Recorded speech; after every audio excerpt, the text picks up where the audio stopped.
ప్రభువైన యేసుక్రీస్తు వారి అతి శ్రేష్టమైన అత్యున్నతమైన నామంలో అందరికీ ప్రైజ్ ద లార్డ్. ఈరోజు దేవుని వాక్యము, తన జనులకు నెమ్మది దయచేసిన యెహోవాకు స్తోత్రము కలిగి ఉండునుగాక. ఆయన చేసిన శుభ వాగ్దానముల్లో ఒక మాటైనను తప్పిపోయినది కాదు.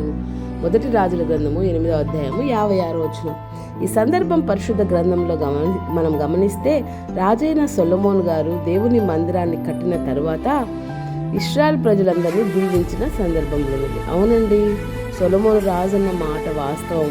ఆయన చేసిన శుభ వాగ్దానములలో ఒక్క మాట కూడా తప్పిపోదు. దేవుడిచ్చిన ప్రతి మాట నెరవేరుస్తాడు. మాట ఇచ్చి నెరవేర్చే దేవుడు, మాట తప్పని దేవుడు. భూమి ఆకాశములు గతిస్తాయి కానీ దేవుని నోటి నుండి వచ్చిన మాట కూడా పొల్లిపోదు. కనుక దేవుడు నీకు వాగ్దానం చేశాడా, ఆలస్యం అవుతుందో అది నెరవేర్చబడ్డానికి కృంగిపోవద్దు. దేవుని వాగ్దానం ఎత్తిపెట్టి ప్రార్థన చేయి.